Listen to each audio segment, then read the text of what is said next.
నమస్కారం, news vision కు స్వాగతం. ముందుగా ముఖ్య అంశాలు.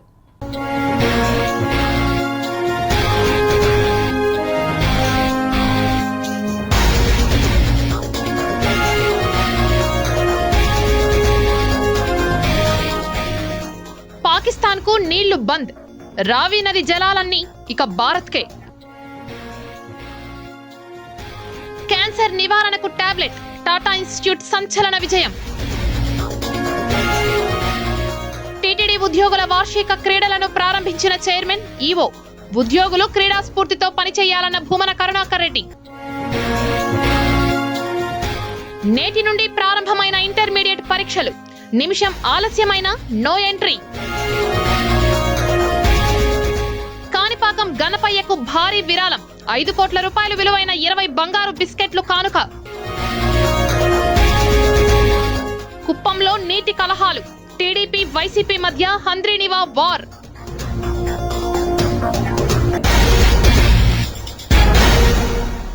ఇక వార్తల్లోని వివరాలు చూద్దాం. కృష్ణా జిల్లా పామరులో 708.68 కోట్ల రూపాయల జగనన్న విద్యా దీవెన నిధులను ముఖ్యమంత్రి వైఎస్ జగన్మోహన్ రెడ్డి విడుదల చేశారు. సీఎం జగన్ బటన్ నొక్కి పిల్లలు తల్లుల జాయింట్ ఖాతాలోకి నిధులను విడుదల చేశారు. రాష్ట్రంలో ఉన్నత విద్య అభ్యసిస్తున్న 9.44 లక్షల మంది విద్యార్థులకు 2023 అక్టోబర్-డిసెంబర్ త్రైమాసికానికి సంబంధించిన నిధులను బ్యాంకు ఖాతాలకు జమ చేశారు. 57 నెలలుగా ఈ కార్యక్రమాన్ని జరిగిస్తా ఉన్నాం.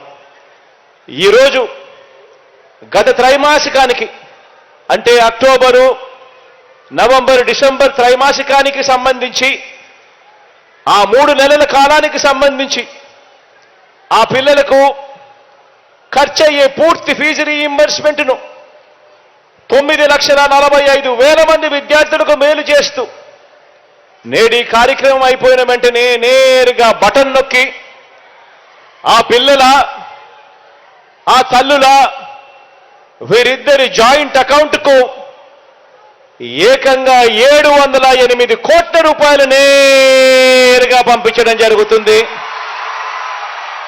ఈ కార్యక్రమం అయిపోయిన వెంటనే ఈ 708 కోట్ల రూపాయలతో కలుపుకొని ఈ 57 నెలల కాలంలోనే అక్షరాల మీ అన్న ప్రభుత్వం చెల్లించిన ఈ పూర్తి ఫీజుల మొత్తాన్నే తీసుకుంటే ఏకంగా 29,66,000 మంది పిల్లలకు మంచి జరిగిస్తూ ఇప్పటిదాకా జగనన్న విద్యా దీవెన అనే ఈ ఒక్క కార్యక్రమం ద్వారానే 12,609 కోట్ల రూపాయలు నా అక్క చెల్లెమ్మల కుటుంబాల ఖాతాల్లోకి నేరుగా జమ చేయడం జరిగింది. ఇంటర్మీడియట్ పబ్లిక్ పరీక్షలు శుక్రవారం నుంచి ప్రారంభమయ్యాయి. తొలి రోజు ప్రథమ సంవత్సరం విద్యార్థులకు లాంగ్వేజ్ పేపర్ 1 పరీక్ష పకడ్బందీగా నిర్వహించారు. మార్చి 1వ తేదీ నుంచి ప్రారంభమైన ఇంటర్ పరీక్షలు ఈ నెల 20వ తేదీ వరకు ఉదయం 9 గంటల నుంచి మధ్యాహ్నం 12 గంటల మధ్య నిర్వహిస్తున్నారు. ఈ పరీక్షలను సీసీ కెమెరాల నిఘాలో పారదర్శకంగా నిర్వహించేలా ఏర్పాట్లు చేశారు. కేంద్రాల్లోని సీసీ కెమెరాలను ఆన్లైన్ స్ట్రీమింగ్ ద్వారా ఇంటర్ బోర్డుతో పాటు ప్రాంతీయ ఇంటర్ బోర్డు కార్యాలయాల్లోని కంట్రోల్ రూమ్స్కు అనుసంధానం చేసి పర్యవేక్షిస్తున్నారు. సమస్యాత్మక కేంద్రాల్లోని కళాశాలల్లో ప్రత్యేకంగా సిట్టింగ్ స్క్వాడ్ను ఏర్పాటు చేశారు. వీరితో పాటు ఫ్లయింగ్ స్క్వాడ్ బృందాలు కూడా పర్యవేక్షిస్తాయని వివరించారు. ప్రాథమిక వైద్య చికిత్స నిమిత్తం ఏఎన్ఎంలను అందుబాటులో ఉంచారు. పరీక్షలు జరిగే రోజులలో విద్యార్థులు ఆర్టీసీ బస్సుల్లో ఉచిత ప్రయాణం చేసే వెసులుబాటును కూడా కల్పించారు. తిరుపతిలో 87 పరీక్షా కేంద్రాలను ఏర్పాటు చేశారు. ప్రథమ, ద్వితీయ సంవత్సరానికి సంబంధించి 63,055 మంది విద్యార్థులు హాజరు కానున్నారు. హాల్ టికెట్లపై ప్రిన్సిపల్ సంతకం అవసరం లేదని, హాల్ టికెట్ చూపిన విద్యార్థులందరినీ అనుమతించాలని ఆర్ఐఓ ప్రభాకర్ రెడ్డి తెలిపారు. ఎన్నికలు సమీపిస్తున్న నేపథ్యంలో తిరుపతిలో కాంగ్రెస్, సిపిఐ సంయుక్తంగా బహిరంగ సభను నిర్వహించాయి. తిరుపతి ఎస్వీయు స్టేడియంలో కాంగ్రెస్, సిపిఐ పార్టీల సంయుక్త ఆధ్వర్యంలో ఏపీకి ప్రత్యేక తరగతి సాధన సభ జరిగింది. ఈ బహిరంగ సభకు ముఖ్య అతిథులుగా పిసిసి అధ్యక్షురాలు వైఎస్ షర్మిల, సిపిఐ జాతీయ కార్యదర్శి నారాయణ, కాంగ్రెస్ పార్టీ సీనియర్ నాయకులు సచిన్ పైలట్, కేవీపీ రామచంద్రారావు, రఘువీరారెడ్డి, రుద్రరాజు, శైలజానాథ్, సింతామోహన్, తులసిరెడ్డి విచ్చేసి ప్రసంగించారు. మోడీ గారు ఇదే తిరుపతిలో నిలబడి, పుణ్యక్షేత్రంలో నిలబడి మాటిచ్చాడు. ఆయన మాట మర్చిపోయారు. ఆయన రామభక్తుణ్ణి అని చెప్పుకుంటాడు కదా మోడీ గారు. 3 నామాల వానికే వంగనామాలు పెట్టాడు కదా మోడీ గారు. ఇదేనా భక్తి? పుణ్యక్షేత్రంలో నిలబడి మీరు మాటిచ్చారు. మీరు మాట తప్పి ఆంధ్ర రాష్ట్ర ప్రజలను మోసం చేయడమే కాదు, మీకు ఎంతో భక్తి ఉంది అని మీరు నమ్ముకుంటున్న దేవుణ్ణి కూడా మీరు మోసం చేశారంటే మీకు మనస్సాక్షి ఉన్నట్ట లేనట్ట? ఇక మోడీ గారిని కేడి అనగా ఏమనాలి? మోడీయా కేడియా? ప్రధానమంత్రి మోడీయా కేడియా? మోడీయా కేడియా? ఆంధ్ర రాష్ట్ర ప్రజలను 5 కోట్ల మంది ఆంధ్ర రాష్ట్ర ప్రజలను మోసం చేశాడు. ఇక్కడ నిలబడి 3 నామాల వారి సాక్షిగా చెప్పిన మాటలు కూడా బొంగరామాలు పెట్టాడటే ఇక కేడీ కాక మోడీ ఏమైతాడు? మోసానికి మారు పేరు ఈరోజు మోడీ. మోడీ అంటే మోసం, మోసం అంటే మోడీ. వాస్తవం కాదా? ఏమా వాస్తవం కాదా? మోసమే చేశాడు కదా మోడీ గారు. ఏం చేశాడు? మోడీ గారు సమాధానం చెప్పాలి, బీజేపీ పార్టీ సమాధానం చెప్పాలి. 10 సంవత్సరాల ప్రత్యేక హోదా అని చెప్పిన వాళ్ళు 10 సంవత్సరాలు అయిపోయినా కూడా మీరు ప్రత్యేక హోదా ఇవ్వలేదు. మరి దీనికి ఆంధ్ర రాష్ట్ర ప్రజలకు ఏం సమాధానం చెప్తారు అని అడుగుతున్నా. పోలవరం కట్టాము అని మీరు మాట ఇవ్వలేదా? మరి ఆ పోలవరం కట్టకపోతే ఆంధ్ర రాష్ట్ర ప్రజలకి ముఖాలు ఎలా చూపించగలుగుతున్నారు అని అడుగుతున్నా. అద్భుతమైన రాజధాని అన్నారే, ఢిల్లీని తలపించే రాజధాని అన్నారే. మరి మోడీ గారు అసలు ఈ రోజు మనకు రాజధాని లేకుండా పోయిందే. చంద్రబాబు గారేమో సింగపూర్ చేస్తానన్నారు, అమరావతిని సింగపూర్ చేస్తానని 3D సినిమాలు చూపించారు. 14 సంవత్సరాలు ముఖ్యమంత్రిగా ఉంటూ తిరుపతికి ఒక్క చిన్న పనైనా చేశాడా ఈ చంద్రబాబు నాయుడు అని నేను అడుగుతున్నాను. చంద్రబాబు నాయుడు ముక్కు సూటిగా కనీసం ఒక్క చెట్టన్నా నాటేవా? ఓ చంద్రబాబు, కనీసం నువ్వు ఒక్క బడి పిల్లవాడికి సీటన్నా ఇప్పించావా? కనీసం ఒక్కడికైనా 14 సంవత్సరాల ముఖ్యమంత్రిగా నువ్వు కనీసం ఒక్కడికన్నా తిరుపతిలో ఉద్యోగం ఇప్పించావా అని నేను అడుగుతున్నాను. తిరుపతి ప్రాంత ప్రయోజనాలు లేకుండా చంద్రబాబు స్వార్థ ఆర్థిక రాజకీయ ప్రయోజనాల కొరకు మరి తిరుపతికి రావాల్సినటువంటి రాజధానిని తుళ్ళూరుకు తీసుకెళ్ళాడు. మరి ఏది ఎన్నైనా కూడా ఈ రోజు చంద్రబాబు నాయుడు రాయలసీమ ద్రోహిగా మారాడు. రాయలసీమ ద్రోహిగా మారుతూ ఎన్టీ రామారావు ఆత్మగౌరవాన్ని అమిత్ షా ఇంట్లో అర్ధరాత్రి అమ్మేసి వచ్చాడు. మరి తెలుగుదేశం పార్టీ ఎందుకు పుట్టింది? ఆంధ్రుల ఆత్మగౌరవానికి పుట్టినటువంటి చంద్రబాబు ఎన్టీ రామారావు పార్టీ ఈ రోజు ఆంధ్రుల ఆత్మగౌరవాన్ని అమ్మేసి ఈ రోజు మోడీ అమిత్ షాల కాళ్ళు పట్టుకొని తిరుగుతున్నటువంటి చంద్రబాబు నాయుడు రాయలసీమ ద్రోహిగా మారాడు. రాష్ట్రాన్ని సర్వనాశనం చేసిన కాంగ్రెస్ పార్టీ తగుదునమ్మా అంటూ తిరుపతిలో ప్రత్యేక హోదా డిక్లరేషన్ పెట్టి నవ్వుల పాలైంది. రాష్ట్రాన్ని విడగొట్టింది కాంగ్రెస్ పార్టీ. రాష్ట్ర విభజన చట్టాన్ని సమగ్రంగా తయారు చేయలేక సగం చేసి మధ్యలో వదిలేసింది. దేనికి తలా తోక లేకుండా విభజన చట్టాన్ని గందరగోళంగా చేసి పడేసింది కాంగ్రెస్ పార్టీ. ఇదే విషయాన్ని అప్పటి కాంగ్రెస్ పార్టీకి చెందిన మాజీ ఎంపీ ఉండవల్లి అరుణ్ కుమార్ ఇప్పటికీ కూడా విమర్శిస్తూనే ఉన్నారు. ప్రత్యేక హోదా అంశాన్ని చట్టంలో చేర్చకుండా కేవలం రాజ్యసభలో అప్పటి ప్రధానమంత్రి మన్మోహన్ సింగ్ నోటి ద్వారా చెప్పడం తప్ప ఏమీ చేయలేని అసమర్థ కాంగ్రెస్ ఈరోజు మేమే హోదా ఇస్తామంటూ ముందుకు రావడాన్ని చూస్తుంటే నవ్వొస్తోంది. అప్పట్లో అధికారంలో ఉన్న కాంగ్రెస్ పార్టీ ప్రత్యేక హోదాను పకడ్బందీగా విభజన చట్టంలో ఇమిడ్చి ఉండవచ్చు, కానీ ఆ పని చేయలేదు. దాన్ని బట్టి చూస్తేనే అర్థమైపోతోంది ప్రత్యేక హోదా పట్ల వాళ్ళ నిజాయితీ ఏంటో. ఆంధ్రప్రదేశ్ రాష్ట్రానికి ఎలాంటి మేలు చేయని కాంగ్రెస్ని అందుకే ఆ తర్వాత జరిగిన ఎన్నికల్లో ప్రజలు చిత్తుగా ఓడించి నామరూపాలు లేకుండా చేశారు. 10 ఏళ్ల పాటు నిద్రపోయిన కాంగ్రెస్ ఇప్పుడు మళ్లీ తెరపైకి వచ్చి ప్రత్యేక హోదా మేమే తెస్తామంటూ బీరాలు పలుకుతోంది. ప్రత్యేక హోదా పైన వీళ్లకు నిజంగా చిత్తశుద్ధే ఉంటే ఈ 10 ఏళ్ల కాలంలో ఏ ఒక్కరోజైనా లోక్సభలో ప్రత్యేక హోదా అంశాన్ని గురించి సోనియా గాంధీ గాని రాహుల్ గాంధీ గాని ఒక్క మాటైనా మాట్లాడారా? లేదే. దీన్ని బట్టి అర్థమవుతుంది వాళ్లకు ప్రత్యేక హోదా అంశం పైన ఆసక్తి లేదని. ఇప్పుడు ఎలక్షన్లు వస్తున్నాయి కదా అని ఏవేవో కళ్ళబొల్లి కబుర్లు చెప్పి ప్రజల్ని భ్రమలో పెట్టాలని చూస్తోంది కాంగ్రెస్ పార్టీ. తెలంగాణలో సొంతంగా పార్టీ పెట్టి దాన్ని నడపలేక గాలికి వదిలేసి మళ్లీ కాంగ్రెస్ పార్టీలో చేరి ఏమేమో చేసేస్తామని చెబుతున్న షర్మిల వ్యాఖ్యల పట్ల ఆంధ్ర ప్రజలు నవ్వుకుంటున్నారు. తన నాన్న రాజశేఖర్ రెడ్డి పేరును ఎఫ్ఐఆర్లో ఎక్కించారని ఆనాడు కాంగ్రెస్ ని తిట్టిపోసిన షర్మిల ఇప్పుడు అదే పార్టీ రాష్ట్ర పగ్గాలు చేపట్టి ఊరూరా తిరుగుతూ పొంతనలేని మాటలు మాట్లాడుతున్నారు. కొన ఊపిరి మీదున్న కాంగ్రెస్ కి షర్మిల నాయకత్వం జవసత్వాలు తెస్తుందో లేక ఉన్నదాన్ని కాస్త చంపేస్తుందో కాలమే నిర్ణయించాలి.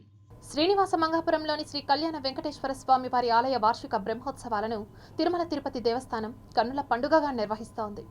శ్రీనివాస మంగాపురంలో కొలువైన శ్రీ కళ్యాణ వెంకటేశ్వర స్వామివారి ఆలయ బ్రహ్మోత్సవాలలో రెండవ రోజు స్వామివారు చిన్నశేష వాహనంపై తిరువీధుల్లో ఊరేగుతూ భక్తులను కటాక్షించారు. వాహన సేవ అగ్రభాగాన అశ్వ, వృషభ, గజసేనలు నడువగా వేద పండితుల మంత్రోచ్చరణలు, కళాబృందాల నృత్యాలు, చెక్క భజనలు, కోలాటాలు, దేవతామూర్తుల వేషధారణల మధ్య వాహన సేవ సందడిగా ముందుకు సాగింది. అడుగడుగున భక్తులు కొబ్బరికాయలు కొట్టి కర్పూర నీరాజనాలతో స్వామివారిని సేవించారు. శరణు శ్రీధర గరుడ వాహన శరణు వెంకట నాయక శరణు శ్రీ వైకుంఠ నాయక శరణు శ్రీ పురుషోత్తమా శరణు శ్రీధర గరుడ వాహన శరణు. తిరుపతిలోని శ్రీ కపిలేశ్వర స్వామివారి ఆలయ వార్షిక బ్రహ్మోత్సవాలు ధ్వజారోహణంతో వైభవంగా ప్రారంభమయ్యాయి. మార్చి 1 నుండి 10వ తేదీ వరకు కపిలేశ్వర స్వామివారి ఆలయంలో జరిగే బ్రహ్మోత్సవాలు శుక్రవారం ధ్వజారోహణంతో ప్రారంభమయ్యాయి. ఉదయం 7:40 మీన లగ్నంలో వేద మంత్రోచ్చరణల మధ్య ధ్వజారోహణం నిర్వహించారు. అనంతరం ఉదయం 9 గంటల నుంచి 11 గంటల వరకు పల్లకి ఉత్సవం జరిపి భక్తులకు స్వామివారి దర్శన భాగ్యాన్ని కల్పించారు.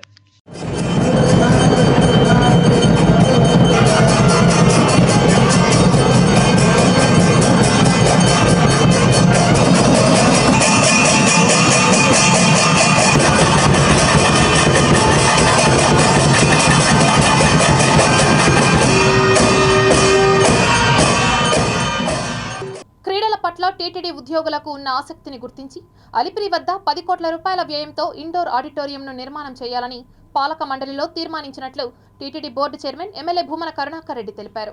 తిరుపతిలోని టీటీడీ పరిపాలనా భవనం వెనుక ఉన్న పెరేడ్ గ్రౌండ్లో టీటీడీ ఉద్యోగుల వార్షిక క్రీడోత్సవాలను ముఖ్య అతిథులుగా విచ్చేసిన board chairman MLA Bhumana Karunakar Reddy, EO AV Dharma Reddy, JEO Veerabrahmam ప్రారంభించారు. 1వ తేదీ నుంచి 18వ తేదీ వరకు జరిగే ఈ క్రీడల్లో ఉద్యోగులందరూ ఉత్సాహంగా పాల్గొని మానసిక ఒత్తిడిని తగ్గించుకొని శరీర దారుఢ్యాన్ని పెంపొందించుకోవాలని చైర్మన్ భూమన కరుణాకర్ రెడ్డి ఆకాంక్షించారు. క్రీడ, ఆట ఇవన్నీ కూడా మనిషికి శారీర దారుఢ్యాన్ని కలిగించటమే కాకుండా మనలో ఒక పునరుత్సాహాన్ని, మంచి శారీరక సౌష్ఠవాన్ని అందిస్తాయి అన్నటువంటిది నేను చెప్పాల్సినటువంటి పని లేదు ప్రత్యేకంగా. కానీ తిరుమల తిరుపతి దేవస్థానం క్రీడాకారుల పట్ల, అంటే ఉద్యోగస్తులలో ఉన్నటువంటి క్రీడాకారుల పట్ల ఉన్న ప్రత్యేకమైనటువంటి శ్రద్ధని గమనించి మొన్న జరిగినటువంటి బోర్డు సమావేశంలోనే 10 కోట్ల రూపాయలతో అలిపిరి దగ్గర ఇండోర్ ఆడిటోరియంని ఏర్పాటు చేయాలనని నిశ్చయించడం జరిగింది. అతి తొందరలోనే ఆ ఆడిటోరియం పూర్తవుతుంది. కాణిపాకం స్వయంభు శ్రీ వరసిద్ధి వినాయక స్వామి వారికి 5 కోట్ల రూపాయలు విలువైన 20 బంగారు బిస్కెట్లను కానుకగా సమర్పించారు భక్తులు. ఆంధ్రప్రదేశ్లో ఉమ్మడి చిత్తూరు జిల్లాల్లోని ప్రముఖ పుణ్యక్షేత్రం కాణిపాకం. ఈ క్షేత్రంలో బావిలో వెలసిన వినాయకుడు భక్తులకు వరాలను ఇస్తూ వరసిద్ధి వినాయక స్వామిగా పూజలను అందుకుంటున్నాడు. వేల సంవత్సరాల చరిత్ర కలిగిన ఈ వినాయకుడు విగ్రహం పెరుగుతూ ఉంటుందని భక్తుల విశ్వాసం. సత్యానికి మారుపేరుగా నిలిచిన వరసిద్ధి వినాయక స్వామిని నిత్యం భారీ సంఖ్యలో భక్తులు దర్శించుకుంటూ ఉంటారు. తాజాగా సత్య ప్రమాణ దైవం, విఘ్నాలకు అధిపతి వరసిద్ధి వినాయక స్వామి వారికి 6 కిలోల బంగారు బిస్కెట్లను కానుకగా ఇచ్చారు 2 భక్తులు. ఎన్ఆర్ఐలు ఐకారవి, గుత్తికొండ శ్రీనివాస్ 20 బంగారు బిస్కెట్లను స్వామివారికి కానుకగా అందజేశారు. ఈ కానుకల విలువ 5 కోట్ల రూపాయలు ఉంటుందని తెలుస్తోంది. భక్తులు ఇచ్చిన 6 కేజీల బంగారు బిస్కెట్లను స్వామివారి అంతరాలయం బంగారు వాకిలి నిర్మాణానికి ఆలయ అధికారులు ఉపయోగించనున్నారు. ఇప్పటికే దాతలు ఎన్ఆర్ఐ ఐకారవి, గుత్తికొండ శ్రీనివాస్ కాణిపాకం ఆలయ పునర్నిర్మాణం కూడా చేపట్టారు. ఐకారవి, గుత్తికొండ శ్రీనివాస్ కు ఘన స్వాగతం పలికి స్వామివారి దర్శన ఏర్పాట్లు చేశారు ఆలయ ఈవో వెంకటేష్, చైర్మన్ మోహన్ రెడ్డి. దర్శనం తరువాత ఇరువురికి తీర్థ ప్రసాదాలు, శేష వస్త్రాలు అందజేసి ఆశీర్వదించారు వేద పండితులు. స్వామివారికి భారీ విరాళం అందజేయడం పట్ల ఆలయ అధికారులు, స్థానికులు హర్షం వ్యక్తం చేశారు. అటు స్వామివారి ఆలయ అభివృద్ధికి ఎల్లప్పుడూ సహకరిస్తామని చెప్పారు ఇరువురు దాతలు. చంద్రగిరి నియోజకవర్గంలో తెలుగుదేశం పార్టీ బ్యానర్ కనపడితే వైకాపా నాయకులకు ఓటమి భయం పట్టుకుందని తెలుగుదేశం పార్టీ ఎమ్మెల్యే అభ్యర్థి పులివర్తి నాని ఎద్దేవా చేశారు. తిరుచానూరు గ్రామ పంచాయతీలో మీ ఇంటి వద్దకే మీ పులివర్తి నాని కార్యక్రమం 3వ రోజు ప్రారంభమైంది. స్థానిక ప్రజలు హారతులతో ఘన స్వాగతం పలికారు. ఈ సందర్భంగా పులివర్తి నాని మాట్లాడుతూ స్థానిక ఎమ్మెల్యే తిరుచానూరు సర్పంచ్ రామచంద్రారెడ్డి రావణ కాస్టగా తయారు చేశారని ఆరోపించారు. ఎమ్మెల్యే, సర్పంచ్ ఆదేశాలతో తెలుగుదేశం పార్టీ జెండాలను, బ్యానర్లను తొలగించడం మంచి పద్ధతి కాదని, పంచాయతీ కార్యదర్శి దగ్గర పర్మిషన్ తీసుకున్నా కేవలం రాజకీయ దురుద్దేశంతో తెలుగుదేశం బ్యానర్లను తొలగించారని ఆరోపించారు. ఇదే విధంగా ఎమ్మెల్యే చెవిరెడ్డి భాస్కర్ రెడ్డి ఒంగోలు ఎంపీ అభ్యర్థిగా వెళ్లారని, అక్కడ కూడా ఇదే విధంగా తెలుగుదేశం పార్టీ కార్యకర్తలు బుద్ధి చెబుతారని, ఇప్పటికైనా చెవిరెడ్డి తీరు మార్చుకోవాలని, వక్ర బుద్ధితో చూస్తే రాబోయే రోజుల్లో ప్రజలు తగిన బుద్ధి చెబుతారని హెచ్చరించారు. ఈ కార్యక్రమంలో మండల అధ్యక్షుడు ఈశ్వర్రెడ్డి, తెలుగుదేశం పార్టీ నాయకులు అమిలినేని మధు, కిషోర్, హరిరామ్, సాల్మన్ రాజు, వాసు, మునిరత్నం రెడ్డి, జనసేన పార్టీ నాయకులు తదితరులు పాల్గొన్నారు. ఈ వైఎస్ఆర్ ప్రభుత్వంలో ఈ తిరుచానూరులో ఈ రౌడీజం కానీ, ఈ భూ బకాసులను కానీ పోగొట్టాలంటే రేపు తెలుగుదేశం ప్రభుత్వం రావాలి. గత 2018 నుంచి ఇంతవరకు ఈ టూర్ టెండర్ అంటే పార్కింగ్ టెండర్కి సంబంధించిన దానిపైన రైట్ ఇన్ఫర్మేషన్ పెట్టాం. దాన్ని కూడా రేపు తెలుగుదేశం ప్రభుత్వం వచ్చింది, దానిపైన యాక్షన్ తీసుకుంటాం. భయపెట్టాలంటే నేను భయపడే వ్యక్తిని కాదు. మాకు డిజిటల్ బోర్డులు ఉన్నా లేకపోయినా ప్రజలు ఉన్నారు, పాంప్లెట్ ఉంది, డోర్ స్టిక్కర్ ఉంది. డోర్ స్టిక్కర్ మీరు పీకినా కూడా ప్రజలతో కాళ్ళకు దండం పెట్టి మేము మొక్కుంటాం. చెవిరెడ్డి భాస్కర్ రెడ్డి, నీకు కూడా చెప్తున్నా, నీ యొక్క అనుచరులు చేస్తున్న అరాచకాలు, నీ ప్రోద్బలంతో ఈరోజు జరుగుతున్న అరాచకాలన్నీ కూడా స్థానికంగా ఇక్కడ జరిగిన వీధుల ప్రతి ఒక్క తిరుచానూరు ప్రజలు చూస్తున్నారు. నీకు కూడా ఒంగోలు ఎంపీగా నిలబడుతున్నావు. ఈ రోజు ఏం జరిగిందో దానికి 3 రెట్లు ఒంగోలు జరుగుతుంది. అక్కడ ఉండేదంతా తెలుగుదేశం పార్టీ కుటుంబ సభ్యులు. ఇదే ఇక్కడ చేసిన దానికి 4 రెట్లు జరుగుతుంది. గుర్తుపెట్టుకో భాస్కర్ రెడ్డి, నీ కుటుంబం నువ్వు చేస్తున్న అవినీతి అక్రమాలను ప్రశ్నిస్తుంటే తట్టుకోలేకుండా ఈరోజు నా డిజిటల్ బోర్డు చూడాలంటే కూడా భయపడే స్థితికి నువ్వు వచ్చావు.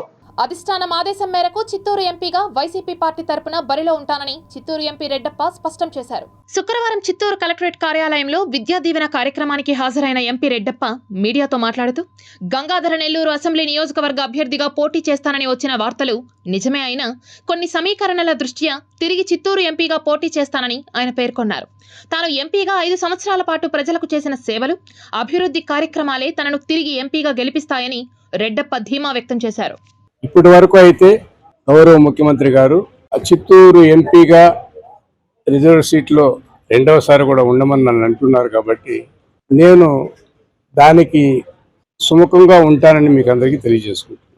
సార్, ఇప్పుడు 5 ఏళ్ళు నాకు ఒక్కటి, ఎందుకంటే నాకు రాజకీయంగా ఈ జిల్లాలో గడిచిన 40 సంవత్సరాలుగా నేను పుంగనూరులో న్యాయవాదిగా ఉన్నప్పటికీ జిల్లాలో చాలా వివిధ పోస్టులు చేశాను. రాజకీయంగా 40 సంవత్సరాల రాజకీయంలో ఉన్నాను. కాబట్టి 5 సంవత్సరాలు నేను గడిపిన ఎంపీ పదవి చాలా సంతృప్తికరంగా, ప్రజలకు అందుబాటులో, ఎక్కడా ఎలాంటి మచ్చ లేకుండా, ఎవరిని ఇబ్బంది పెట్టకుండా, పార్టీ పటిష్టతకు భాగస్వామిగా ఉంటూ, నా 7 సెగ్మెంట్లలో ఉన్న ఎమ్మెల్యేలకు, శాసనసభ్యులకు వారి మాటను కూడా జవదాటకుండా వారికి అనుకూలంగా ఉంటూ, ప్రజల దగ్గర, ముఖ్యంగా ఓటర్స్ దగ్గర ఎవరి దగ్గర అసంతృప్తిగా లేకుండా నేను గడిపిన రోజులు చాలా మరువరానివి. రాష్ట్ర ముఖ్యమంత్రి వైఎస్ జగన్మోహన్ రెడ్డి ఆదేశిస్తే పలమనేరు అసెంబ్లీ నియోజకవర్గ ఎమ్మెల్యేగా విజయం సాధించి సత్తా చాటుతానని చిత్తూరు జిల్లా పరిషత్ చైర్మన్ గోవిందప్ప శ్రీనివాసులు అలియాస్ వాసు ధీమా వ్యక్తం చేశారు. శుక్రవారం చిత్తూరులో ఓ కార్యక్రమంలో పాల్గొనేందుకు హాజరైన చైర్మన్ శ్రీనివాసులు మీడియాతో మాట్లాడారు. వైనాట్ 175 సమీకరణలో భాగంగా పలమనేరు అసెంబ్లీ నియోజకవర్గం గెలవాల్సిన ప్రాముఖ్యత ఉందని తెలిపారు. ఈ నేపథ్యంలో కొన్ని కారణాల వల్ల తన పేరును అధిష్టానం పరిశీలన చేసిందని, ఖచ్చితంగా అసెంబ్లీ నియోజకవర్గంలో బరిలో ఉంటానని పేర్కొన్నారు. పలమనేరు నియోజకవర్గంలో గౌరవ రాష్ట్ర ముఖ్యమంత్రి వర్యులు జిల్లాలో పెద్ద ఆయన నిర్ణయమే ఫైనల్ నిర్ణయంగా భావిస్తాను. అధిష్టానం నిర్ణయానికి కట్టుబడి పలమనేరు నియోజకవర్గమే కాదు, యావత్ చిత్తూరు జిల్లా 65 మండలాల్లో కూడా పనిచేయడానికి కృషి చేస్తానని చెప్పి మీ ద్వారా తెలియజేస్తున్నాను. వాస్తవంగా పలమనేరు బీఫార్మ్ అవడం వాస్తవం అయినప్పటికీ అధిష్టానం నిర్ణయమే నా నిర్ణయంగా భావించి కట్టుబడి ఉంటానని కూడా మీ అందరికీ తెలియజేస్తాను. అధిష్టానం ఏ నిర్ణయం తీసుకుంటే దానికి కట్టుబడి ఉంటాను. అధిష్టానం పోటీ చేయమంటే చేస్తాను, లేదా ఏ వ్యక్తిని నియమించినా అతను సహకరించి గెలుపు కృషి చేస్తాను. ఈ నెల 9న జరగాల్సిన జాతీయ లోక్ అదాలత్ 16వ తేదీకి వాయిదా వేసినట్లు డిఎల్ఎస్ఏ కార్యదర్శి కరుణకుమార్ తెలిపారు. శుక్రవారం చిత్తూరు నగరంలోని ఆయన ఛాంబర్లో ఏర్పాటు చేసిన మీడియా సమావేశంలో ఆయన మాట్లాడుతూ, గత లోక్ అదాలత్లో పెండింగ్లో ఉన్న 1682 కేసులతో పాటు ముందస్తు లిటిగేషన్ కేసులు 277, మొత్తం కలిపి 1959 కేసులను రాజీ చేసి 29,53,22,160 రూపాయలను పరిష్కారం చేశామని అన్నారు. శివరాత్రి పురస్కరించుకుని మార్చి 9వ తేదీ జరగాల్సిన లోక్ అదాలత్ను 16వ తేదీకి వాయిదా వేశామని, కక్షిదారులు ఈ విషయాన్ని గమనించాలని కోరారు. ఈ ప్రీలోకల్ సిట్టింగ్ 135 ప్రీలోకల్ సిట్టింగ్స్ జిల్లా వ్యాప్తంగా ఇప్పటి వరకు జరిగితే అందులో సుమారుగా 108 కేసులు ఆల్రెడీ మనకి పరిష్కార దిశలోకి వెళ్ళిపోయాయని చెప్పడానికి నాకు సంతోషం ఉంది. ఇకపోతే మనం ఇప్పటి వరకు ఈ పరిశీలించినటువంటి విషయాలను చూస్తే సుమారుగా 2000 కేసుల వరకు ఈసారి కేసులు పెండింగ్ కేసులు అంటే ఏవైతే పరిష్కారం కాకుండా కోర్టుల్లో పెండింగ్ ఉన్నాయో ఆ కేసులు మాత్రం ఖచ్చితంగా రాజీ అవుతాయన్న ఒక ఆశాభావం అయితే నాకు జిల్లా న్యాయ సేవాధికార సంస్థ కార్యదర్శిగా, జడ్జిగా నేనైతే అనుకుంటున్నాను. తమ కుటుంబాన్ని కాపుగాచిన కాపు సామాజిక వర్గ ప్రజలను ఎన్నటికీ మరవమని, వారు చూపుతున్న కృతజ్ఞతకు రుణపడి ఉంటామని వైసీపీ ఎమ్మెల్యే అభ్యర్థి భూమన అభినయ్ రెడ్డి తెలిపారు. తిరుపతిలోని ఓ ప్రైవేట్ కళ్యాణ మండపంలో బలిజ ఆత్మీయ సమ్మేళనం కార్యక్రమాన్ని పెద్ద ఎత్తున నిర్వహించారు. ఈ కార్యక్రమానికి ముఖ్య అతిథులుగా TTD chairman MLA Bhumana Karunakar Reddy, YCP MLA అభ్యర్థి భూమన అభినయ్ రెడ్డి విచ్చేసి ప్రసంగించారు.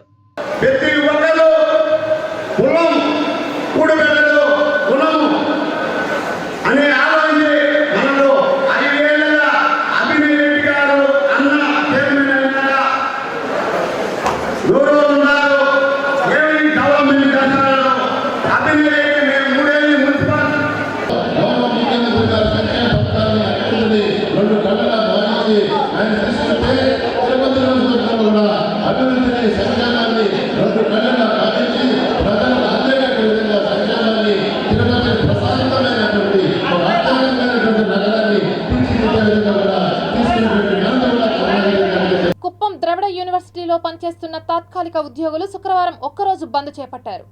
ద్రవిడ విశ్వవిద్యాలయంలో ఉద్యోగులు నిరసన కార్యక్రమం చేపట్టారు. అయితే బంద్ చేపడుతున్నట్లు అధికారులకు నోటీసులు అందించిన పరీక్షలు నిర్వహిస్తుండటంతో తాత్కాలిక ఉద్యోగులు అభ్యంతరం వ్యక్తం చేశారు. 7 నెలలుగా జీతాలు అందక దీనావస్థలో ఉన్న తమకు జీతాలు అందించాలని డిమాండ్ చేశారు. బంద్ చేపట్టిన పరీక్షల నిర్వహణపై వర్సిటీ రిజిస్ట్రార్ వేణుగోపాల్ రెడ్డితో తాత్కాలిక ఉద్యోగులు వాగ్వివాదానికి దిగారు. 6 నెలలకు ఒకసారి జీతాల కోసం రోడ్డెక్కి నిరసన తెలపాలా అంటూ ప్రశ్నిస్తున్నారు. ఐరాల మండలం అటవీ ప్రాంత సమీపంలోని వినాయకపురంలో ఒంటరి ఏనుగు బీభత్సం సృష్టించింది. ఒంటరి ఏనుగు మామిడి కొమ్మలను, అరటి చెట్లను, నీటి పైపులను, ఫెన్సింగ్ రాతి కూసాలను ధ్వంసం చేసింది. స్థానిక రైతులు వీరభద్రారెడ్డి, మోహన్ రెడ్డి, వినయ్ రెడ్డి మామిడి పంట పొలాలుగా గుర్తించారు. రైతులు అటవీ శాఖ వారిని ఒంటరి ఏనుగు నుంచి తమని తమ పొలాలను కాపాడాలని ప్రాధేయపడ్డారు. అటవీ శాఖ అధికారులు ఒంటరి ఏనుగును అటవీ ప్రాంతంలోకి మళ్లించడానికి విశ్వ ప్రయత్నాలు చేశారు. దీర్ఘకాలిక జబ్బులకు సైతం ఆక్యుపంక్చర్ వైద్య విధానం ద్వారా నయం చేయవచ్చని వైద్యులు తెలిపారు. తిరుపతి యశోదానగర్లోని వేమన విజ్ఞాన కేంద్రం ఆధ్వర్యంలో డాక్టర్ బీకే బసు 112వ జయంతి సందర్భంగా ఉచితంగా ఆక్యుపంక్చర్ వైద్య శిబిరాన్ని ఏర్పాటు చేశారు. మార్చి 1వ తేదీ నుంచి 10వ తేదీ వరకు ఈ శిబిరాన్ని నిర్వహించనున్నారు.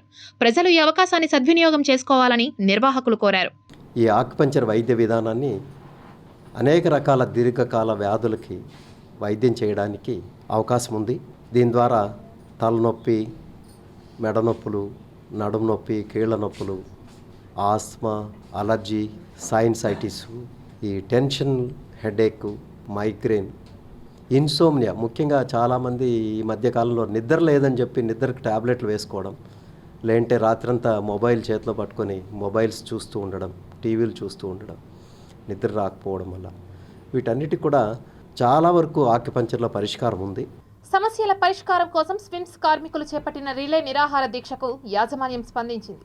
సిఐటియు ఆధ్వర్యంలో కార్మికులతో జరిగిన చర్చలు సఫలం కావడంతో వారు ఆందోళనను విరమించినట్లు సిఐటియు జిల్లా ప్రధాన కార్యదర్శి కందారపు మురళి తెలిపారు. ఇంకా 250 మంది రిలీవర్లు ఉన్నారు. వాళ్ళందరికీ అవసరమైనటువంటి కొన్ని నిర్దిష్టమైన చర్యలు తీసుకోవడం, తొలగించిన కార్మికులను తిరిగి పనిలోకి పెట్టుకోవడం, వేధింపుల విషయంలో సీరియస్గా వ్యవహరిస్తామని చెప్పి హామీ ఇవ్వడం, అదే మాదిరి హోదాల మార్పు, వేతనాల పెంపు విషయంలో టీటీడీ యాజమాన్యానికి మరొకసారి లేఖ రాసి దాన్ని ఫాలోఅప్ చేసే కార్యక్రమాన్ని చేస్తామని చెప్పి ఈఎస్ఐ ఒక బెంచ్ని స్విమ్స్ ఆఫీసులో ఏర్పాటు చేస్తామని చెప్పి హామీ ఇచ్చినటువంటి నేపథ్యంలో ఈరోజు దీక్షలను విరమించడం జరిగింది. అదే మాదిరి వేతనాల పెంపు, హోదాల మార్పుకు సంబంధించి టీటీడీ ఈఓ చైర్మన్ గారి దృష్టికి తీసుకెళ్లి సమస్య పరిష్కారానికి ప్రయత్నం చేయాలని చెప్పి సిఐటియు నిర్ణయించింది. దానిలో భాగంగానే ఈరోజు దీక్షా శిబిరాన్ని విరమించడం జరిగింది. వన్నికుల క్షత్రియులు భవిష్యత్తు కోసం, భావి తరాల కోసం ఐక్యమత్యంతో ఉంటే తమ హక్కులను సాధించుకోగలమని ఆ సంఘం నాయకులు 8వ డివిజన్ కార్పొరేటర్ మునిరామిరెడ్డి పిలుపునిచ్చారు. తిరుపతిలోని యూత్ హాస్టల్లో వన్నికుల క్షత్రియుల ఆత్మీయ సమ్మేళనం నిర్వహించారు. యువతకి సంబంధించిన ఇంకా రాజకీయ, ఆర్థికంగా ఏమేమి కొరతలు ఉన్నాయో అవన్నీ కూడా తీర్చుకోవడానికి ఈరోజు ముందుకు వచ్చిన దానికి వాళ్ళకి నేను వన్నిరెడ్డి సేవా సంఘం సంరక్షణ అధ్యక్షుడిగా కృతజ్ఞతలు తెలుపుతున్నా. యువత ముందుకు రావాలా, యువత వస్తేనే భవిత ఉంటుంది. కాబట్టి యువతకి వన్నిరెడ్డి సేవా సంఘం తరఫున ఎప్పటికి కూడా మేమందరం కూడా వాళ్ళకి చేదోడు వాదోడుగా ఉంటాము. అదేవిధంగా ఈరోజు తీసుకున్నట్లయితే ఇక్కడ 2 ఎమ్మెల్సీలు ఇవ్వడం జరిగింది మా కులానికి. అలాగే కార్పొరేటర్లుగా ఒక 4, గంగమ్మ గుడి కూడా ఒకరున్నారు. రాష్ట్రంలోనూ చిత్తూరు జిల్లా, ఉమ్మడి చిత్తూరు జిల్లాలోనూ దాదాపు 15 లక్షల మంది ఉన్నటువంటి వన్నికుల క్షత్రియులకి ఎలాంటి రాజకీయ ప్రాధాన్యత లేకుండా ఉండింది. కానీ రీసెంట్గా కొత్తగా జరిగినటువంటి కొన్ని సమీకరణాల్లో 2 ఎమ్మెల్సీలు, ఒక రాజ్యసభ సభ్యత్వం కానీ ఇవన్నీ రావడం కూడా జరిగింది. ఇవి సంతోషం. ఇవే కాకుండా ఇంకా ఎక్కువ రాజకీయ పదవులు మాకు రావాల్సినటువంటి అవసరం ఉంది. వాటన్నిటి గురించి ఈరోజు ఈ సమావేశంలో చర్చించాలని. ఇక సిటీ ఎక్స్ప్రెస్ వార్తలు చూద్దాం. రాయలసీమ రంగస్థలి చైర్మన్ గుండాల గోపీనాథ్ రెడ్డి ఆధ్వర్యంలో తిరుపతి వివి మహల్ రోడ్లోని మధుర గాయకులు ఘంటసాల విగ్రహానికి పుష్పాంజలి ఘటించారు. ఘంటసాల మన మధ్య భౌతికంగా లేకున్నా వారి గాత్రంతో పాటల రూపంలో సజీవంగా ఉన్నారని వారు తెలిపారు. ప్రపంచ మహిళా దినోత్సవం సందర్భంగా తిరుపతి శ్రీ పద్మావతి మహిళా విశ్వవిద్యాలయంలోని మహిళా అధ్యయన కేంద్రం ఆధ్వర్యంలో మార్చి 1వ తేదీ నుండి 8వ తేదీ వరకు వార్షికోత్సవాలు నిర్వహిస్తున్నారు. అందులో భాగంగా మొదటి రోజు శుక్రవారం విద్యార్థులకు బెస్ట్ అవుట్ ఆఫ్ వేస్ట్ అనే అంశంపైన కార్యాచరణ పోటీలను నిర్వహించారు. Tirupati gold jewellery and silver merchants association సమాచారం మేరకు తిరుపతి లోకల్ బులియన్ మార్కెట్లో బంగారం, వెండి ధరలు ఇలా ఉంటాయి. 24 క్యారెట్ల అపరంజి బంగారం 10 గ్రాముల ధర 64,480 రూపాయలు. 22 క్యారెట్ల బంగారం 1 గ్రాము ధర 5,791 రూపాయి. వెండి 1 కేజీ ధర 71,800 రూపాయలు. రీటైల్ వెండి 1 గ్రాము ధర 73 రూపాయల 80 పైసలుగా ఉంటుంది. వార్తలు ముగించే ముందు ముఖ్యాంశాలు మరోసారి చూద్దాం.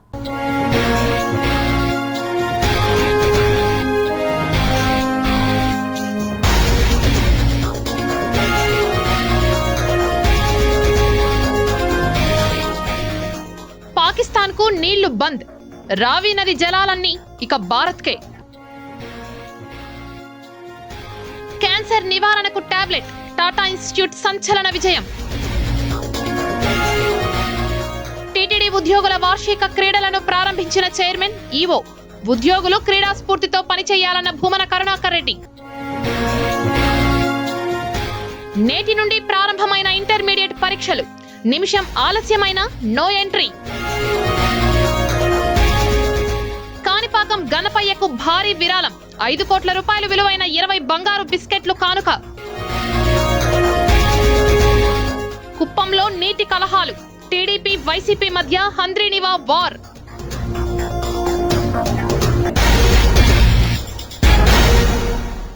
ఈ వార్తలు ఇంతటితో సమాప్తం. సమగ్ర సమాచారంతో న్యూస్ విషయంలో మళ్ళీ కలుద్దాం. అంతవరకు సెలవు, నమస్కారం.